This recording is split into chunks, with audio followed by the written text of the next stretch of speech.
Pai nosso, que estais no céu, santificado seja o vosso nome.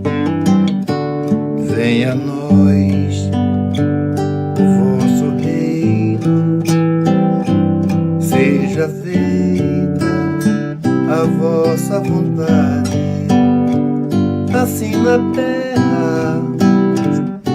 como no céu, assim na terra como no céu.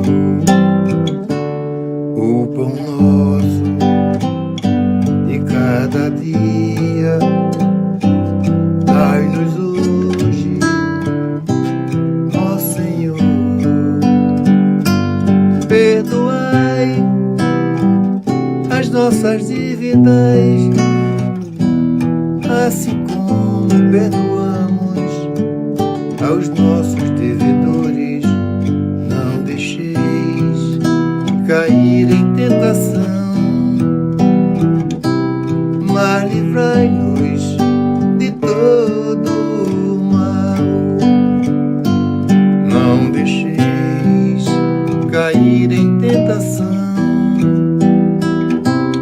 mas livrai-nos de todo o mal.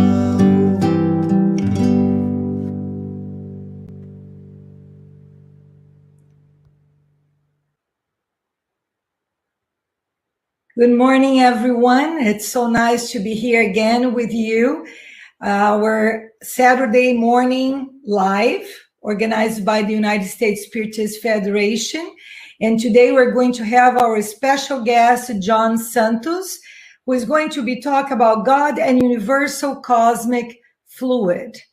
And before we start and get John with us, we're going to do our special prayer. Everything is special being with you. So my name is Tanya Schwartz from the United States Spiritist Federation. So let's close our eyes and let's get ready to prepare this morning and the inspiration, asking our spiritual friends to be with us, to embrace John, to embrace all of us who are here together this morning to learn and to get from them all the love, all the care that we all need to open our minds and our thoughts and our hearts to get these messages and put in practice in our daily lives, having God always in our lives and being thankful for everything that we have. Thanks, and please be with us. So now that we prepared, we're going to see John. Hi, John. How are you doing this morning? Good. Good morning, Tanya. Good morning, everyone. Nice seeing you. Thanks for being with us. But before we ask John to start and bringing the words of wisdom today, we're going to introduce him formally to everyone. So John Santos has been involved with Spiritism for more than 14 years and is an active member of SER Atlanta. He's also a volunteer worker at Spiritist Radio. Professionally, he's a telecommunications engineer. John lives in Atlanta, Georgia, with his wife, Sylvia, and their daughter, Sophia. So again, thanks for being with us. And I want to remind everyone that John is going to be talking, and at the end, we're going to have questions and answers. So make sure to send your questions throughout the talk. Okay, now the word is yours, John. Thank you very much. So it's, as I mentioned to Sarah, first of all, thank you very much for the invitation. To me, it's an honor to be doing a public lecture for the U.S. Spiritist Federation. And I actually have no idea of the outreach of these lectures, like how many people and countries are watching us at this time. But to me, it's a mission to all of us to spread this knowledge so other people can enjoy what we enjoy. So, to start, we're going to talk about God and universal cosmic fluid. So let's start with God. For anyone who has some sensibility to look around and see in nature the wonders of nature. It doesn't have to be something big, something small, like the plants on your backyard, or little animals, or like a cobweb that a spider creates. Since a child, I have always been wondering how they do something so beautiful and so accurate, so precise. So for anyone that has that sensibility to observe the creation,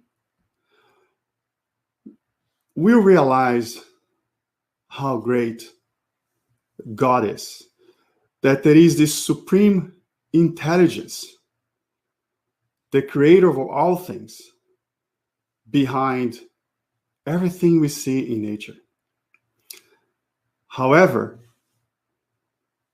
for many centuries, as human beings, throughout our evolution, we put God in a different place. We actually created the image of God being an old man sitting on a throne, deciding about everyone's lives, having sides, having hands, having a beard, gray hair. So, but in the 19th century, with the advent of Spiritism, presided by the Spirit of Truth, and organized, coordinated by Allan Kardec, we have been invited to change our thought, to actually climb the ladder of evolution, a few steps as far as religious thought, to better understand what is God.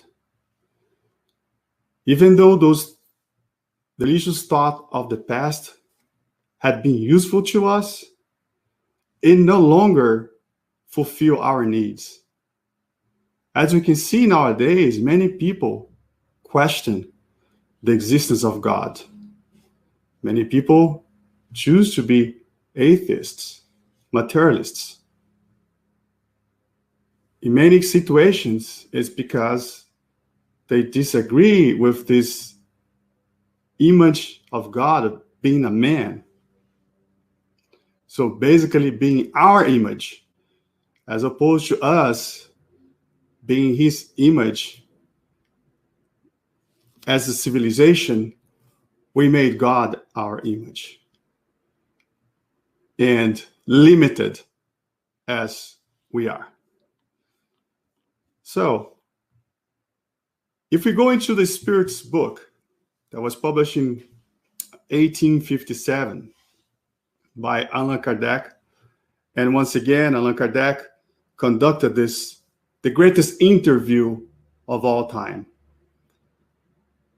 asking questions and sending out questions throughout the world to other spiritist groups so that they could ask the highest spirits, and gathering those answers, compiling them, looking at those answers statistically to see what the truth looks like. So the first question of this book, what is God? First of all, the question itself shows the wisdom of Allan Kardec. The question is not who is God, it's what is God. Because if you ask who is God, you're already assuming God is a person. But no, his question was, what is God? The answer, God is the supreme intelligence, the first cause of all things. For spiritists that are watching us, we all know this answer. We all understand what that means. Supreme intelligence, that is no one, nothing more intelligent than God. And the first cause of all things, it means that everything that's created is created by God. First cause of all things.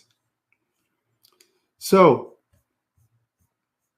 if we continue in the Spirit's book to understand a little bit more, and again, we talked about some people that negate the existence of God.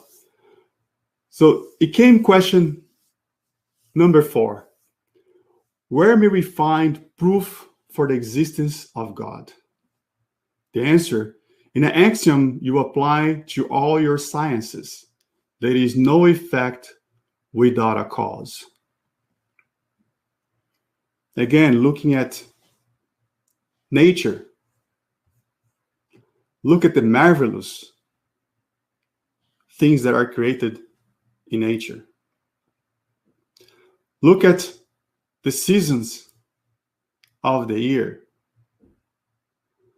I like to tell people that no one will invite friends for a Christmas event and say, we're going to wear shorts, flip-flops, and t-shirt in the Northern Hemisphere. Because all of us know for sure it will be cold. We just don't know how cold it's going to be, and depends where you live. But we know it's going to be cold. No one will sign up for an outdoor event with not enough clothing at the time of Christmas. So we know it's going to be cold. But sometimes we doubt the existence of God. A lot of times we look around and we don't realize the greatness of God. I mentioned the seasons that we have throughout the year, that we know they're going to happen, right? There are other movements, and to me it's always wonderful to imagine our solar system that has been orbiting, like planets orbiting around our sun. Just to speak about our solar system, not even speak about the entire galaxy or the entire universe. But isn't that wonderful? That these planets are moving. They're not colliding. And their movement is constant because the seasons of the year, they happen at the same time every year. So in order to put some picture to this, we like to show a quick video just so you understand that we actually look at a simplified version. We learn in school a simplified version of the Earth's movements. And we look at sun as this star that is static, not moving, and only the planets are moving. But it's more than that, because the planets are orbiting around the sun, and the sun, the solar system is orbiting around the galaxy center. And our galaxy is also orbiting around the nebula center. But without further ado, let's play that video of the helicoidal model showing our solar system.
So I hope that everyone can see what a lot of us see, just the wonders. And again, that's just a tiny bit of the universe. We can think our solar system, even our galaxy, is like a grain of sand in this beach called the universe. So, continuing on our journey to understand God. So Allan Kardec in question 13 asked about the attributes of God. He asked, when we state that God is eternal, infinite, immutable, immaterial, one, all-powerful, and supremely just and good, don't we have a complete idea of God's attributes? We're saying eternal, that is no beginning, no end. Infinite, as far as everywhere. Immutable, because of course God can change. His laws cannot change. Otherwise, there will be no harmony in the universe. Immaterial for the same reason. Because I don't know about you, if you noticed, but matter changes. I mean, throughout these years, looking at the mirror, I can tell from myself, I see matter changing around me. All powerful, supremely just and good. Oh, we all know inherently that God is just, but sometimes we doubt that God is good. Supremely just and good, or infinitely just and good. Just pause for a second now. Try to think of someone that is a good person. Someone that's very good. Maybe you can think of Mahatma Gandhi, Buddha, for the Brazilians, Francisco Xavier, Mother Teresa, or someone that's unknown to most people, someone close to you. It could be a relative or a friend that you have seen what they do and how good they are. People that we see sometimes in our Spiritist Center, that we look up to them as models to us. Because if Jesus, who is our guide and model, is too far out there, sometimes we resort to someone that's closer to us. But imagine someone that's very good. Maybe it was the mother or grandmother. This person's goodness compared to God's goodness, it's like comparing a glass of water with the ocean. Even though this person is very, very, very good, God is supremely and infinitely good. So, going back to the question, don't we have a complete idea of God's attributes? So when you look at all these attributes that we're seeing on the screen, don't we have a complete idea? The answer, from your point of view, yes. Because you believe that in so stating them, you therefore have named all of them. So we think we know all of them. Nevertheless, you should understand that there are things that transcend the intelligence of the most intelligent person. Things your language cannot define, because language is limited to your ideas and sensations. For those who speak more than one language, very likely, most of us have gone through situations where we want to express an idea that's from one language into another language. And sometimes we have a hard time expressing that idea from one language into another. Like and sometimes we use many words. From one word that you have in one language, you go and use a lot of words in another language. As an example, between English and Portuguese, the word deadline, as far as I know, like we use that word a lot at work, but in Portuguese, I don't recall. We kind of say, well, prazo. Prazo means time, like how much time do I have? It's different than deadline, right? One thing is you have, if I say your deadline is November 14th, that's the deadline. Now in Portuguese, we say you have 7 days. That's your prazo, if you will. That's the time that you have to do the task.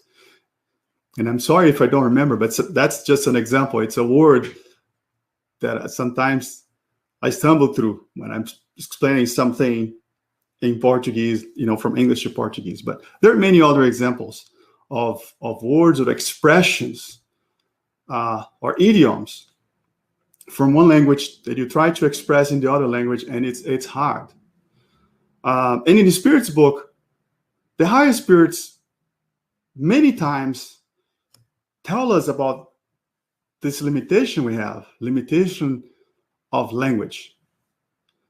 As another example between the spirits and us, and some people say that Allan Kardec is outdated because he used the word fluid. And we're going to get there. Universal cosmic fluid. And some others that's also called fluid. Back then, magnetic, electric, they were called fluids. Nowadays, we don't call them fluid, right? We call energy, field. But at the time, if the Spirit said universal cosmic field, Allan Kardec maybe would ask, field? You're talking about like a sports field? So back then, they couldn't use that word because it wouldn't be understood. So a lot of times we judge things with the knowledge we have today without thinking how they were back there. But back into question 13, So they say things your language cannot define because language is limited to your ideas and your sensations. Your reason tells you that God must be perfect in those attributes to the nth degree, for if God lacked any of them or was not perfect in them to the nth degree, God would not be superior to everything else and thus would not be God. In order to be superior to everything else, God must not be subject to any change and must not be imperfect in any way imaginable. Well, we hear this answer humbling to us. And then we wonder, can humans know the origin of things? We like to say, any question we think, Kardec asked, in some way, shape, or form. So that was his next question. Can humans know the origin of things? The answer is no. On earth, God does not allow everything to be revealed to them. Pay attention. On earth. This is a humbling answer. To incarnate, there is a limit to our investigations. But then we will look into the next question, question 18. Will they ever be able to grasp the mystery of things now hidden from them? Will we ever be able to grasp? The answer, the veil is lifted as they become more and more purified. But in order to understand certain things, they need faculties they do not yet have. So we're not prohibited from understanding God, understanding the origin of all things. We just are incapable. That's why I said pay attention. Said Earth. Earth is a planet of trials and tribulations. That is a number 2 in the scale of 5. That is where there is more evil than goodness. There is only one behind us. It's the primitive world, like Earth used to be. Imagine Earth going all the way back thousands of years ago. No electricity, no internet, no smartphones, no computers. There was no wheel, no engine. Primitive world. We evolved. But we have a lot more to evolve. We have 3 more levels. The next, regeneration. So that's why to me it's very important when it says on earth, because it's our level of understanding. It's not there yet. But on question 18, it says that this veil is lifted as we become more and more purified. Question 21. We're going to start getting to the universal cosmic fluid. Is matter eternal like God, or was it created at some specific time in past? Think about this. Allan Kardec is really trying to understand, is God the creator of all things? Is the origin? Is the beginning? Or was something before God? That's why he asked that question. Is matter eternal like God, or was it created at some specific time in the past? The answer, only God knows. And nevertheless, there is something you should realize by using your reason. God, the very personification of love and charity, has never been inactive. God, the very personification of love and charity, has never been inactive. There is so much, only on this phrase, never being inactive. It reminds me of John chapter 5, Verse 17, my Father is still working, and I'm working also. That's when Jesus healed on a Saturday, and the Pharisees criticizing and saying Saturday is a day for idleness, basically, right? It was not a day. You're not supposed to work. You're not supposed to heal. You're not supposed to do anything. And Jesus was showing that his example was the Father, was the creator. And not only that, but in that phrase, God is the very personification of love and charity. Do you think your mother loves you very much? I'm sure for most of us, the person who loves us the most is our mother, right? We grew in the womb, or even not. Can be an adopted mother as well. But there is so much love. Those who are parents, we know no matter what our children do, we're going to love them. Yes, we are, because we are imperfect.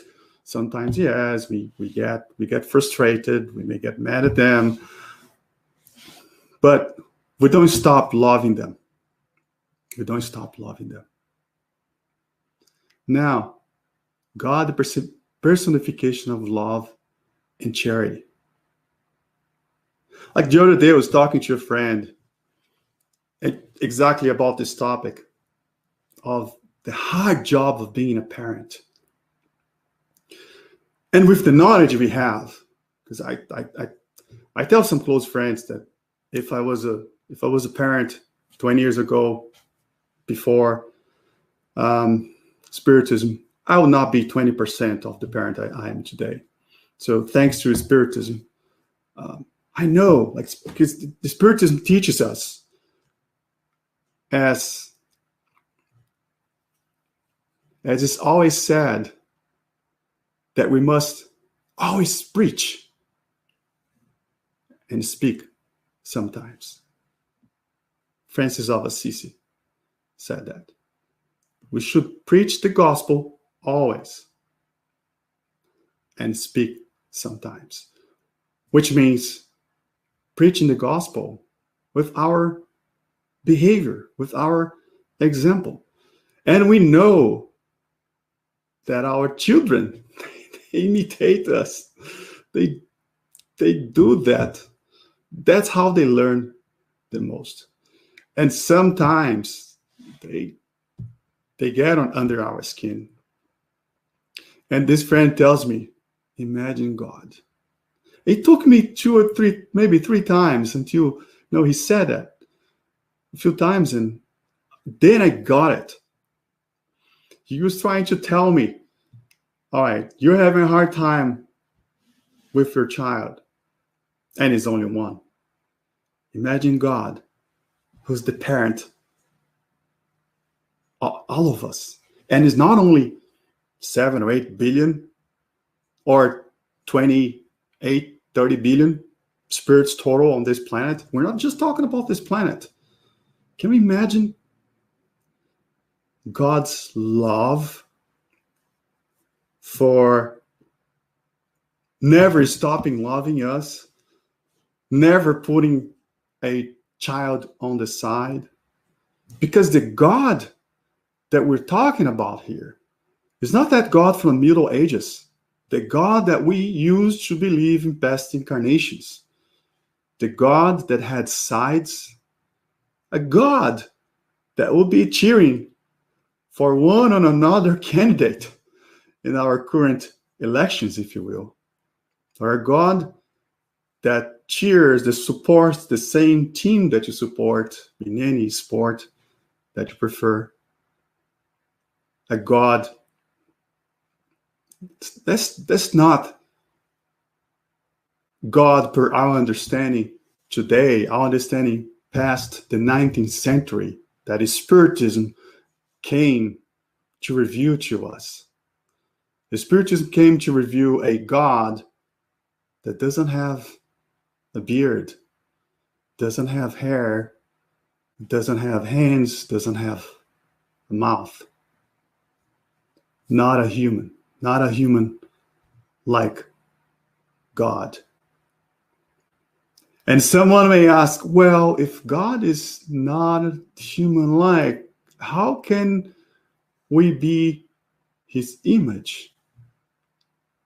Well, are we really this body? Or are we a spark of light as a spirits? And then God is this infinite, big spark of light when compared to us.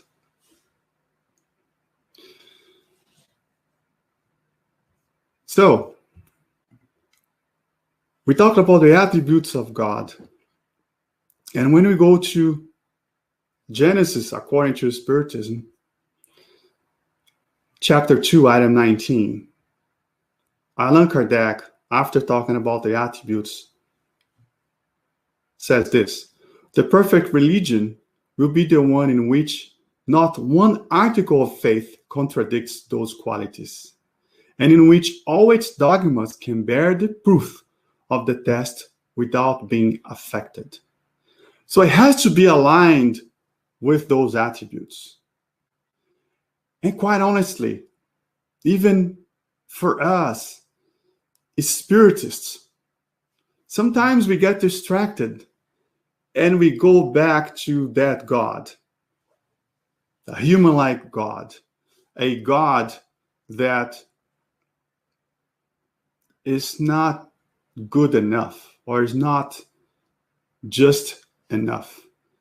Sometimes we are impacted, or we receive something that it goes against our desire, and we wonder, did God send you the wrong address? Like it was supposed to go to my neighbor, not come here. So I was delivered these, let's say, a disease or anything, any struggle. But God is the very personification of love and charity. Charity. If you go to question 886 of the Spirit's book, what is charity as understood by Jesus? Benevolence, indulgence, forgiveness of offenses. Benevolence is acting with goodness, having the intent of goodness. Because not every time our acts, our words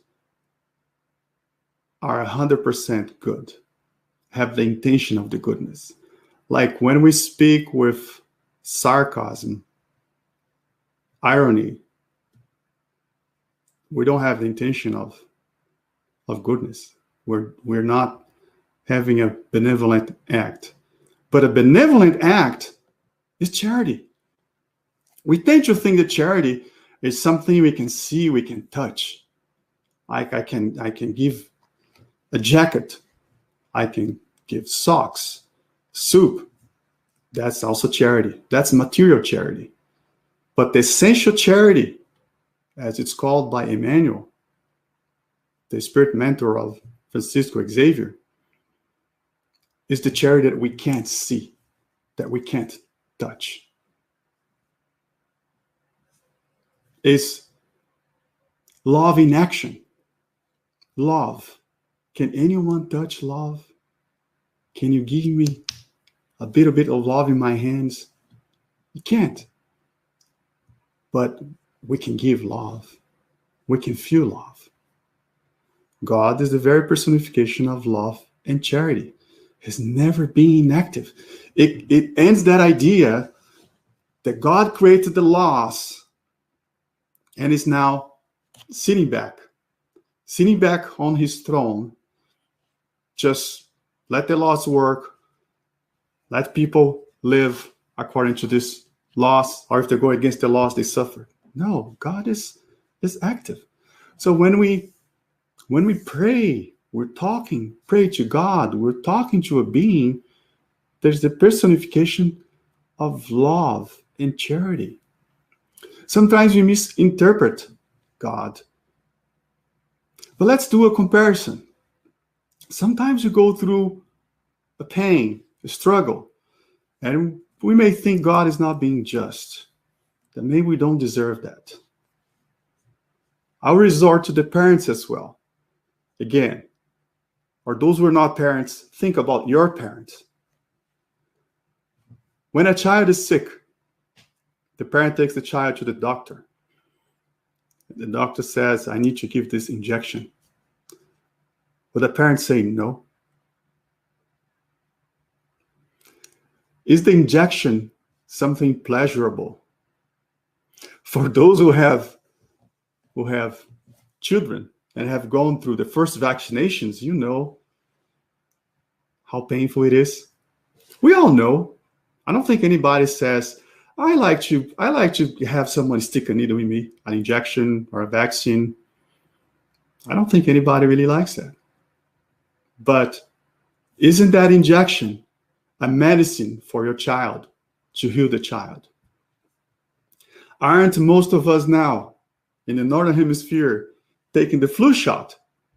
Although it's not, we don't go and take the flu shot because it's a pleasure. It's because we know it's good for us. For those who go and take it, we know it's good for us. So sometimes we misinterpret God's intentions. But God is the very personification of love and charity.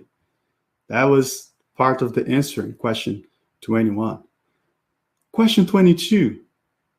Matter is generally defined as that which has extension, that which can impress our senses, that which is impenetrable.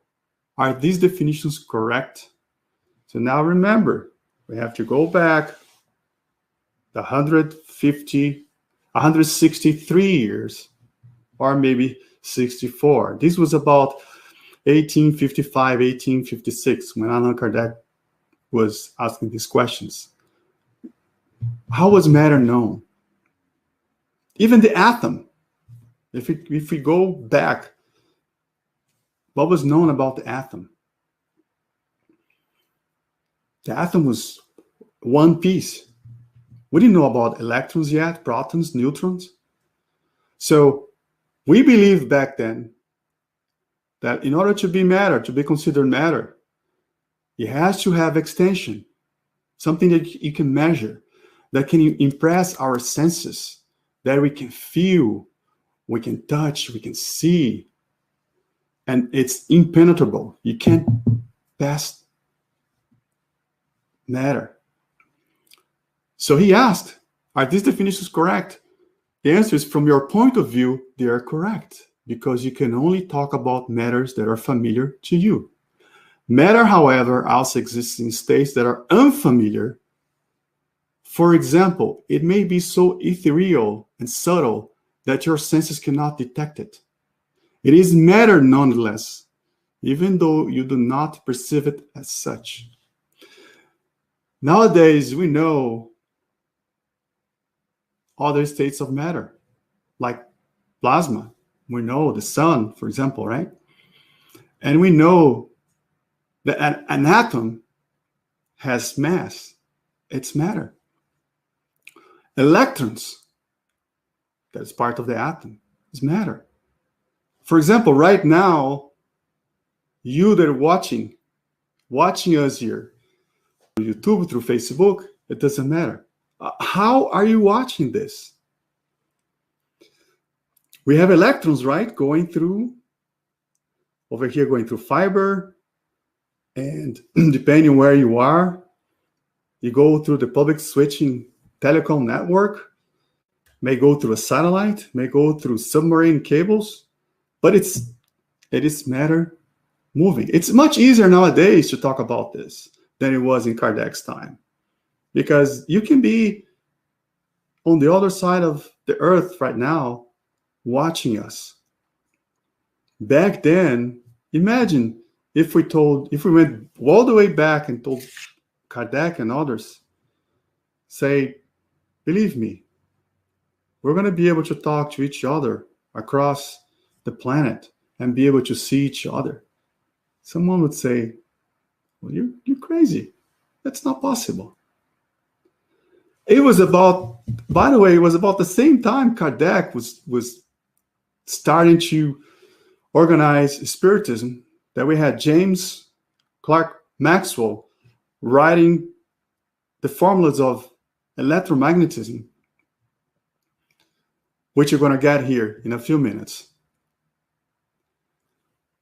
So Allan Kardec goes and asks in question 23, what is the spirit? The intelligence principle of the universe. Spirit of lowercase s, the intelligent principle of the universe. So anything that's spiritual, right?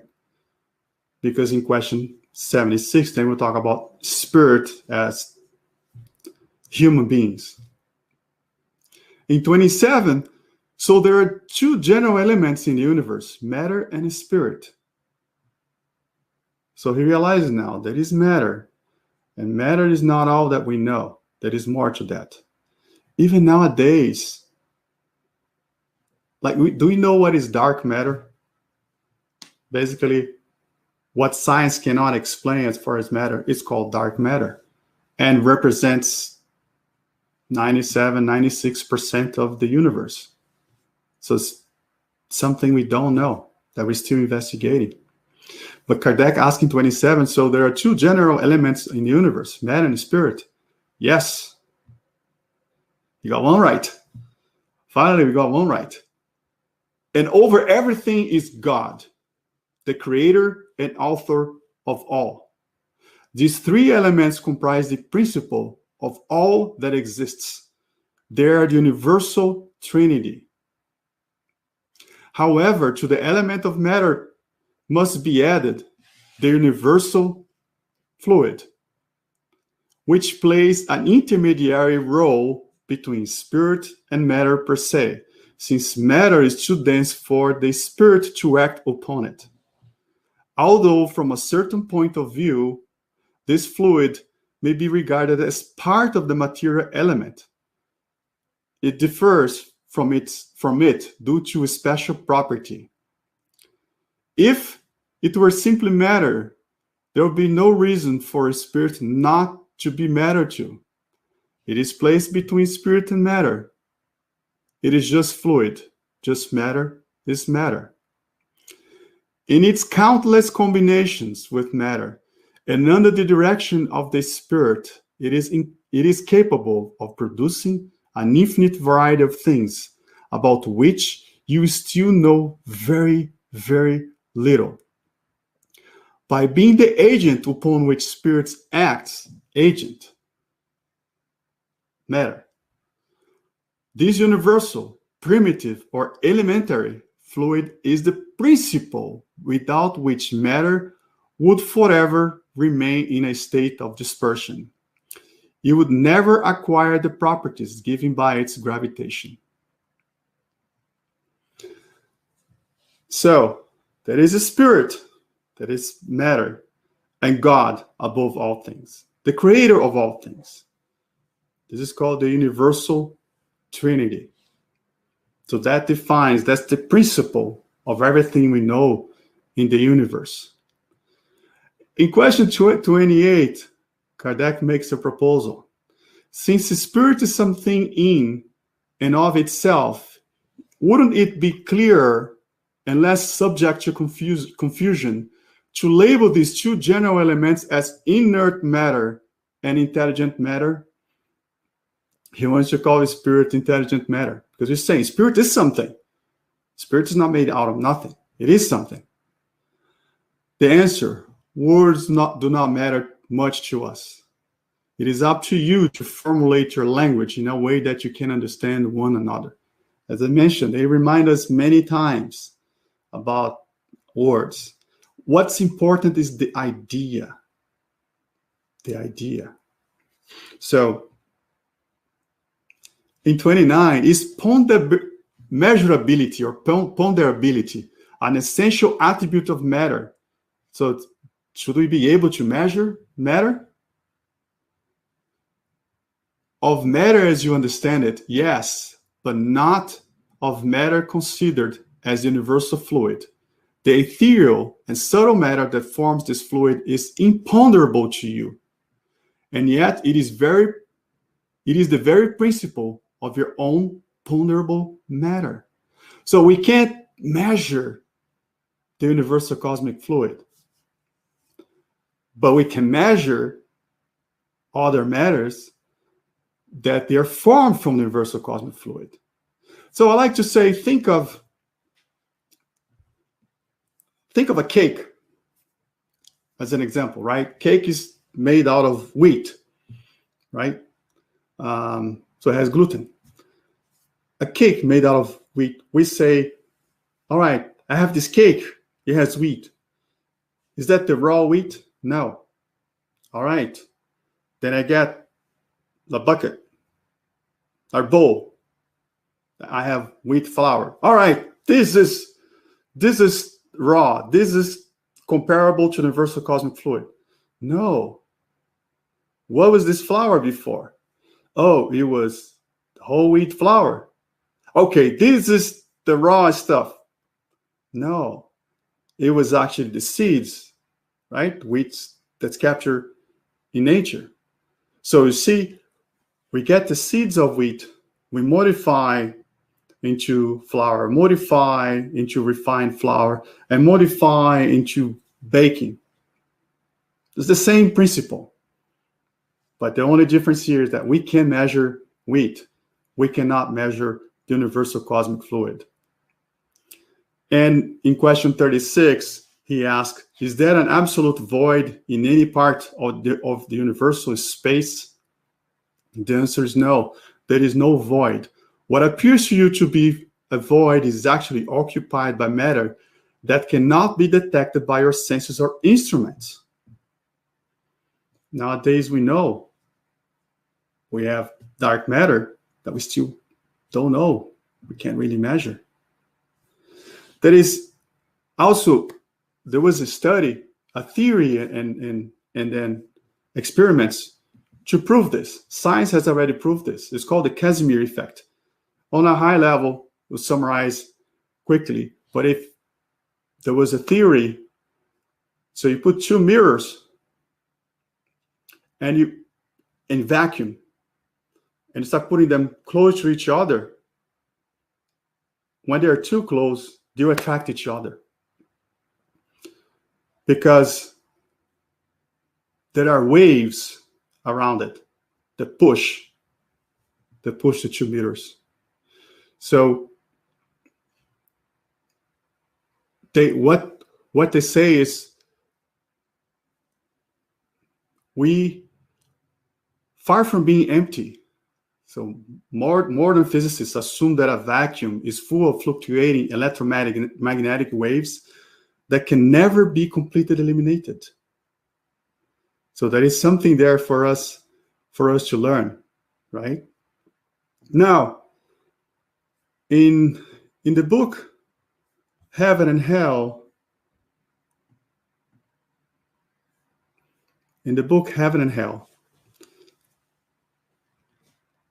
chapter 3 of part 1, entitled Heaven, Kardec points out a couple mistakes that we have done as civilization.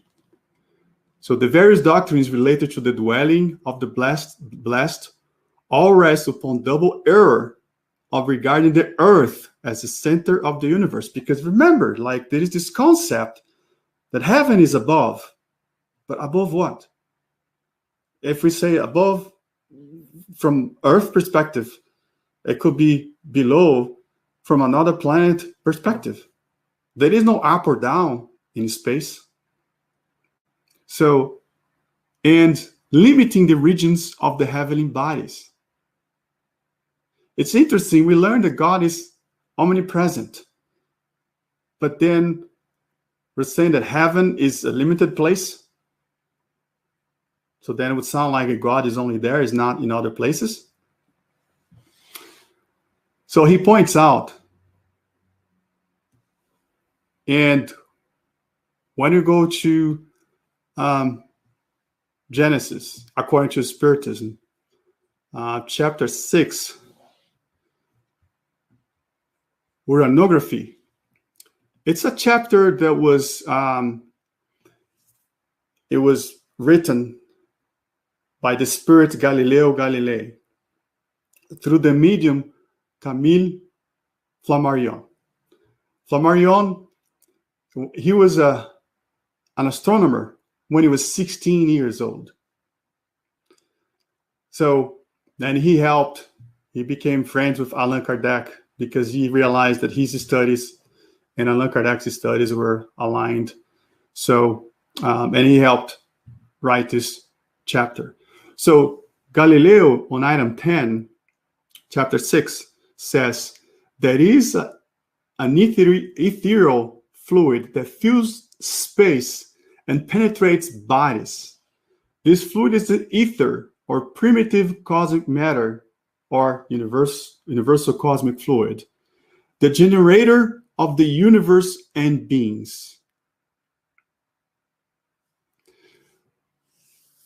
Inherent to this ether are the forces that preside over the metamorphosis of matter. Remember, we talk about transformations of matter. The immutable and necessary laws that govern the universe. These multiple forms indefinitely varied according to the combinations of matter, localized according to the masses, and diversified in their modes of action, depending on their circumstances and conditions, are known on Earth as gravity, cohesion, the forces that keep the atom together, affinity, attraction, magnetism, and electricity. Galileo is affirming that these forces are in the universal cosmic fluid.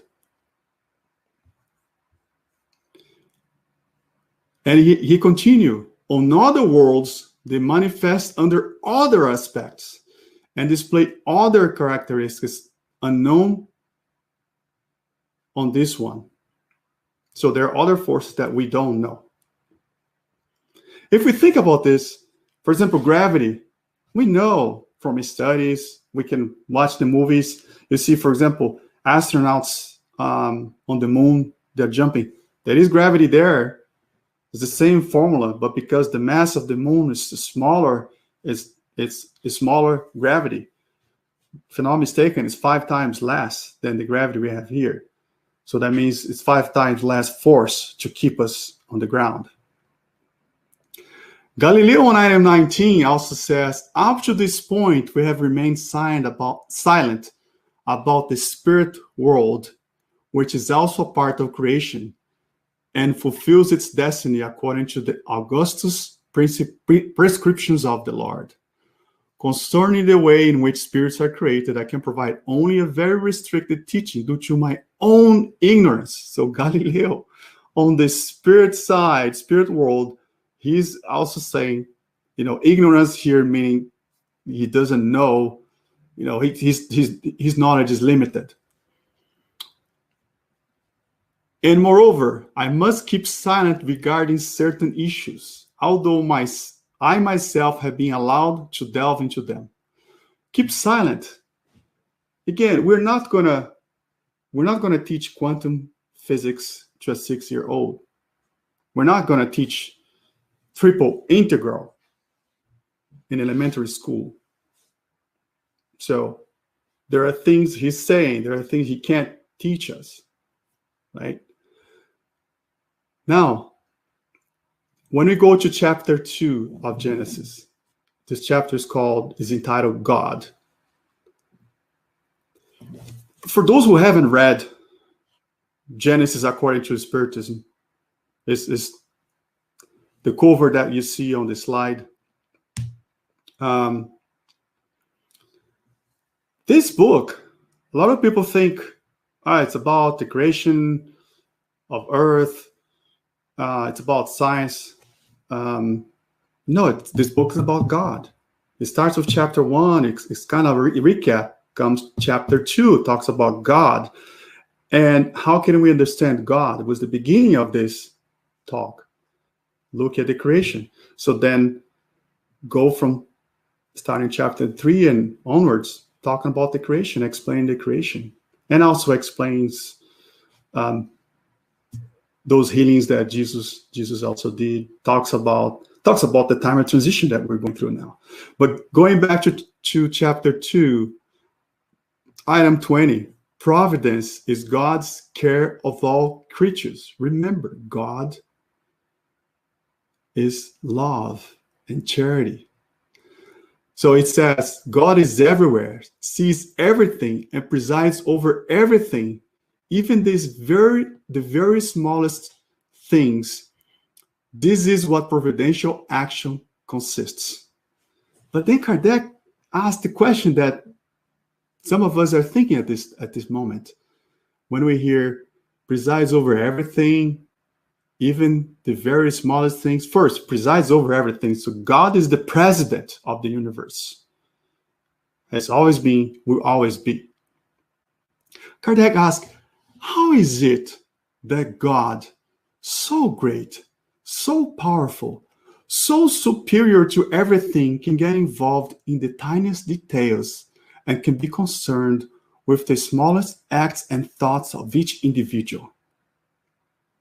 Such is the question that unbelievers ask themselves, from which they conclude that even if they were to believe in the existence of God, God's action would extend only to the general laws of the universe, and that the universe has functioned throughout eternity by virtue of those laws, to which all creatures are subject in their sphere of activity, without there being any need for incessant support of providence.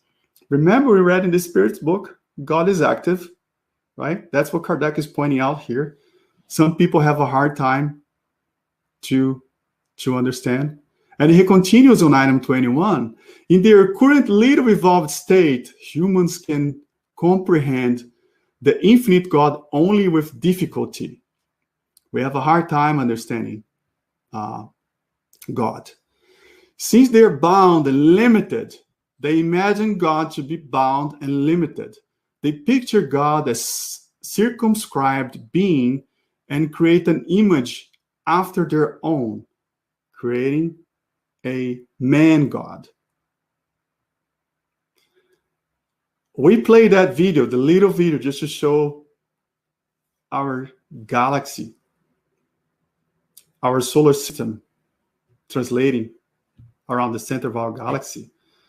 Like, we don't relate things. We see the seasons of the year passing by. We don't realize that we don't really pay attention that they repeat every year, that it was calculated and was put in this way so we can have the type of life we have in this planet. And we know the next year is going to repeat, and the year after, we know. Because there is a supreme intelligence. Now, in item 22, Kardec says, talking about the universal cosmic fluid, let us imagine a fluid subtle enough to penetrate all objects. Being unintelligent, this fluid acts mechanically by material forces alone. So, if it is a fluid, it will act mechanically, just by forces. However, he continues, if we imagine this fluid to be endowed with intelligence, perception, and sensitivity, it no longer acts blindly, but with discernment, will, and freedom. It sees, understands, and feels. The universal cosmic fluid is the medium of thought, of love, of God. As we mentioned, in the way that you're watching us now, we have what? We have fiber optics, we have HFC, a hybrid fiber coax cable, we have satellite, we have submarine cables that allow us to communicate in the universe that is the universal cosmic fluid. That is the medium for the thought and love of God. So when we understand that, that's how we understand that God is omnipresent. God is everywhere. God is feeling every atom of your body. God observes you and is in constant communication with you. So after understanding this, at least myself, I stop praying like looking up. Why am I looking up? God is not only there, God is everywhere. So I can just pray for myself. God is everywhere. God is listening. Some of us had breakfast this morning. Maybe some people had lunch. I don't know if it's time for dinner in some places. But the right question to ask is, does God know what I ate for breakfast? That's not the right question. Actually, the answer is, God was in every atom of your breakfast. Because it's everywhere, through the universal cosmic fluid. Now, I know it may be hard to understand how can we have, and using this word as well, right? Fluid. I know it's hard to understand. Now, think about something. I'll give you a few seconds to think about something that is around you, but you can't see and you cannot touch. Something that we know, that we can measure. Anyone want to post comments to say what's around you right now that you can't see, you can't feel, but we know we can measure. We know it's around us. Even for us, for regular people who don't have the instruments to measure what I'm thinking right now, you have proof that there is something around you. All right. On this slide,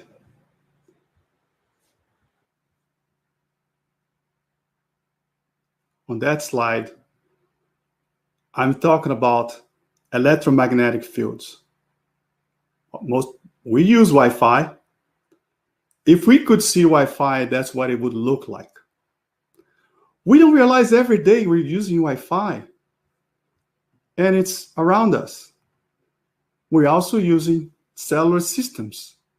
That's what it would look like if we could see electromagnetic waves of cellular systems. But we don't see them. We can measure them with instruments, but we forget, we take it for granted, right? Now, make an analogy. Actually, I'll tell you something better.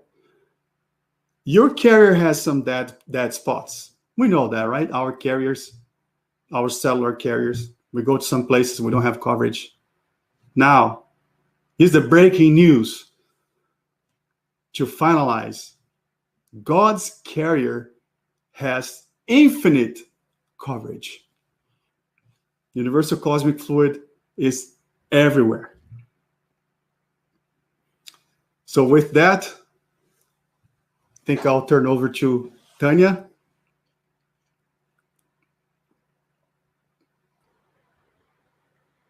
Wow.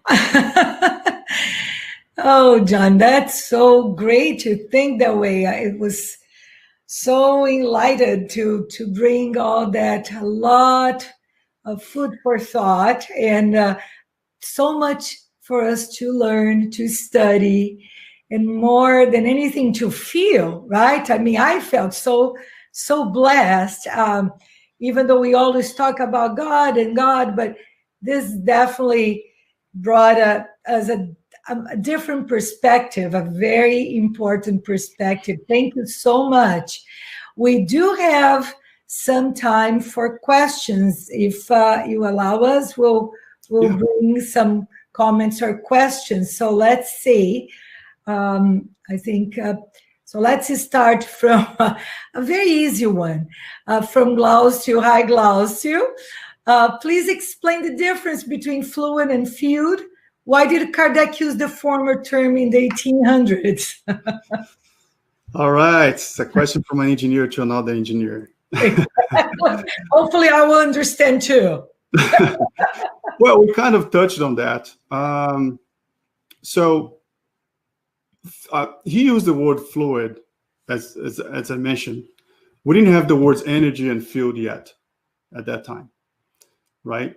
And fluid is something that's fluidic, right? It doesn't, as we know, we can think of gases and liquids. You can put them in a container. They take the form of the container. They take the shape of the container, right? Different from something that's solid, that it has its own shape and you cannot reshape it, or it will be harder to reshape it. So fluid is easy to shape.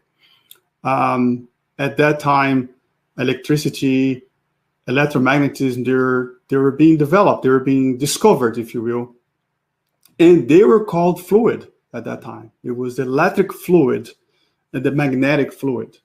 So later we learned that's more a field, just like I showed in the previous picture. Like in cellular system, you have, people say tower, you have your base station, and each sector is radiating energy throughout a certain distance, throughout a certain field. But nowadays, we don't want to revise on Kardec, but if we were to, I think if Spiritism was being written nowadays for this specific item, universal cosmic, I think he would use the word field. Interesting, initials would still be the same, right? For the perispirit as well, we don't want to get much into that, but the perispirit also is a field around our spirit, right? Hopefully that answers. We actually touched on that earlier on as well.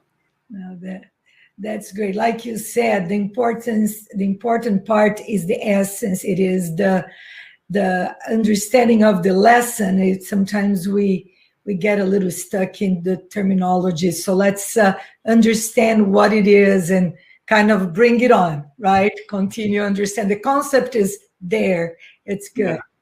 Okay, we have another one. So when you say sometimes we doubt God's justice because of all the injustice we see on earth, would you say reincarnation has a role in God's justice? Definitely. In chapter 5 of the Gospel according to Spiritism, they teach us that, talk about our afflictions, right? And basically, if I'm going through a struggle, some affliction, I need to look back and analyze. If I don't see in this life that I have done something to have that as a result, like I don't see the cause of that effect, then it will be in a past life. We sometimes, as an example, talking about reincarnation, we may have people in our families that we have hard time, it's a relationship that we have to work hard to maintain, to develop. But a lot of times it is because we, in a past life, we did something to each other, and that's why there isn't much affinity in there. And now we're here to develop that affinity. Sometimes we see that between parents and children, for example, right? Because it's a way the spirits use, the higher spirits use, to finally develop acceptance or love. As an example, there's a story of a woman that after a lecture by Divaldo Pereira Franco, went to talk to him. And she said, well, I know we need, we need to plant our seeds, and maybe also I have to expiate with this husband of mine. He's hard to deal with, but I'm not going to divorce him. I'm going to stay with him through the end so that I'm done, right? And, well, Divaldo has very ostensive mediumship. So his mentor, Joanna Giangeli, was close to him and told him something to tell her. Said, well, Joanna is here. She's telling me that in this life, you're learning to stand him, right? So you can stand him. But you're going to come again in another life, his wife again, to learn to love him. Yeah. Well, that's true. Very different things. Then tolerate and just go by and love. It's two different things. And it's true, definitely think about God's justice in this infinite justice. It's close to impossible to think looking around and just that one life we can get all done. That's, very easy, at least for me to see how reincarnation has everything to do with this justice. So thank you. Mm-hmm. I think we have a little bit more time. So let's go and see this next one. When you say God creates continuously, does it mean that there are other new primitive worlds being created in the universe that we are not aware of? We can, from our level of understanding, we can suppose the answer is yes. And science keep discovering. If we look at a picture of the space from 100 years ago, we only knew about our galaxy. Our telescopes had only photographed our galaxy. Now, just later, do this research just to compare what have we seen so far, what our telescopes have gathered so far, 2020, and go back 100 years and compare. It's amazing how much we keep discovering. Again, it is infinite. It is infinite. There are trillions of stars, of galaxies. Scientists also say, talking about civilizations or inhabited worlds, they say there are about 1% of planets that are like ours. I mean, even from their perspective, there has to be life in other planets. And not only that, in the Spirits book, I can't remember the question number, but there is a question that Kardec asked about the law of destruction and progress. Ask about if planets, they also have a life and will be, one day will die as we die, as the body dies. The answer is yes.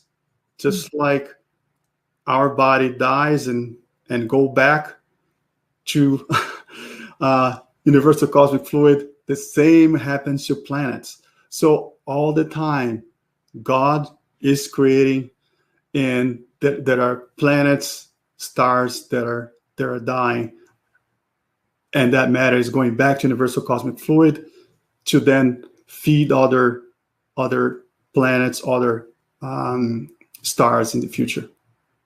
All the transformations, right? It's very humbling to think that way, that it's not because we haven't discovered it that we don't know that is not happening. It's not there, right? I mean, that touches on our pride, even accepting God in the form and shape, whatever we can think of, but the superior being and the creator. It touches our hearts, definitely, and our intellect too. A lot to learn, right? So let's see. We have one more.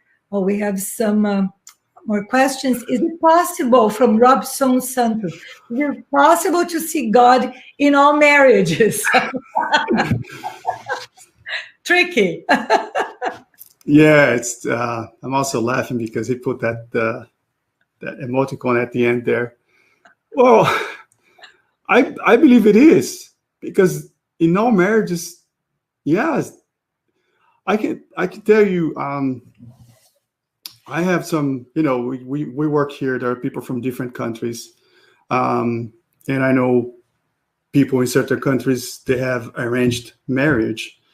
So it is different than the way we typically do here in the West, right? Where we we try and we believe we found the one. So we first develop love and then we get married. They do the opposite. They get married and they believe they will develop love. And sometimes it seems to work, but God is everywhere. And even sometimes, again, remember the example of the woman that asked the question to Divaldo Franco? So for her, that marriage is, from her perspective, is an expiation. But there is God there. As also the example of the injection, right? So sometimes we can look and we think, oh, that's not a good match. You know, they keep fighting. Well, I remember an example of a couple in their 70s or so, and one time the husband was in the hospital, and the wife was sad, and it was a couple that was always fighting and screaming at each other. So then someone asked this woman, like, why are you sad? Because the one you keep fighting is not here now. You should be happy. No, she said, I'm sad because he's in the hospital. I like to have him around. So even though it may look like hatred to us, it was actually love, right? Even hatred. Xavier says hatred is second love. Like we know through mediumistic meanings, talking to spirits that are depths in hate, that actually down there is love.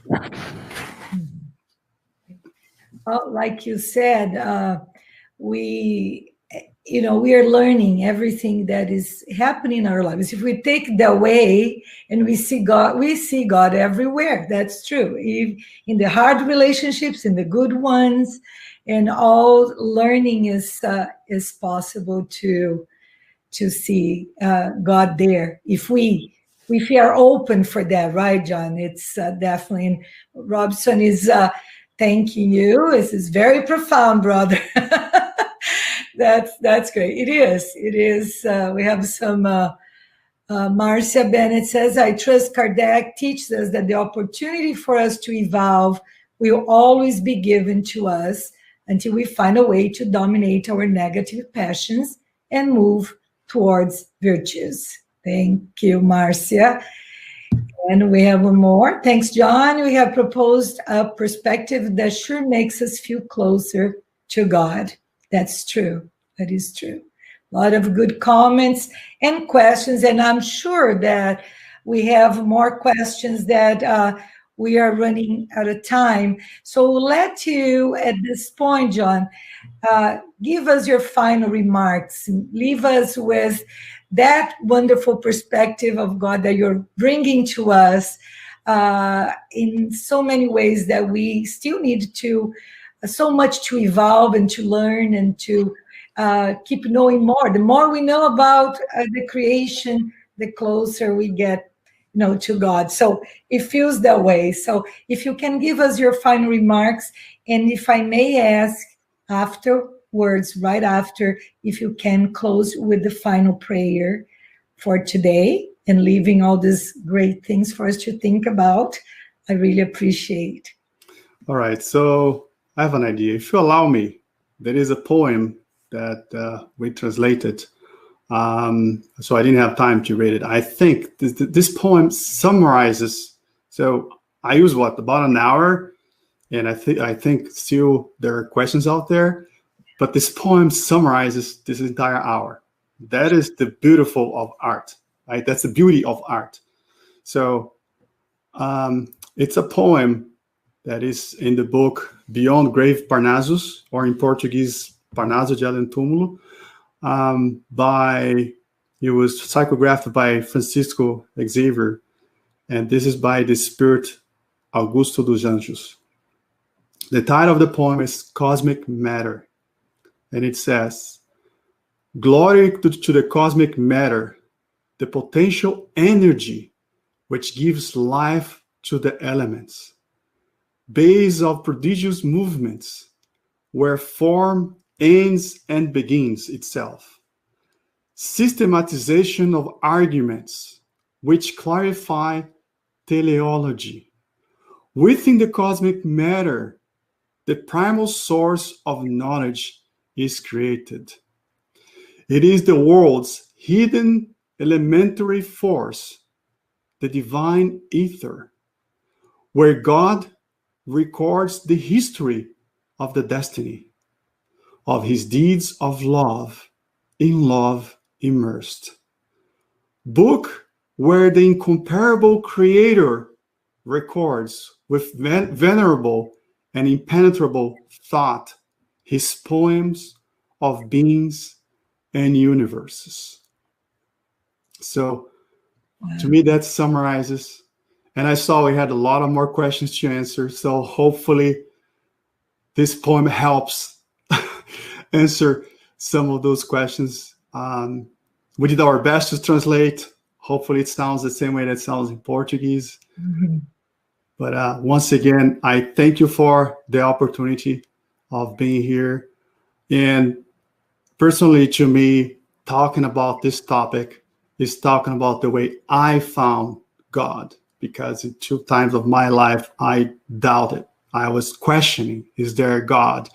And I gave up. I thought, no, there's no way I'll find God. And through Spiritism, I found God, which is this way, through scientific studies that feeds our brain, but also warms our hearts. Yeah. So the Promised Consoler helped me, and I hope helped everyone to find the true God.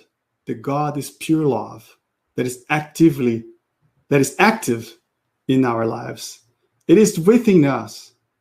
So with that, let's now talk to God to end this talk. God, Supreme Intelligence, Creator of all things, we thank you for the opportunity you have given us to be here together in this morning. We thank you for our lives, for being incarnated during this time of transitions, at the peak of the time with this pandemic, because we know that if you have allowed us to incarnate at this time, it's because we have a purpose. It's because we can bear these times of conflicts. We asked to help us, to inspire us to be sources of light, to be spreaders of hope and consolation. May your blessings in the form of petals of light invade every home right now. Evolve everyone watching us, incarnates and discarnates. Let everyone feel this peace. Let everyone feel that they are your children. So be it. So be it. Well, thank you so much, John, for this very inspiring talk to all of us. And we invite everyone to continue watching every Saturday at 11 a.m. Eastern Time. Our special guests. Every week we have a great one. And next week we're having our friend Marcelo Medeiros, and he'll be speaking about gossiping in the times of Jesus and now, a Spiritist view on social media. So let's stay tuned for next week as well. Again, thank you for joining us. Keep safe, and we'll be together soon again. Take care. Bye-bye, everyone.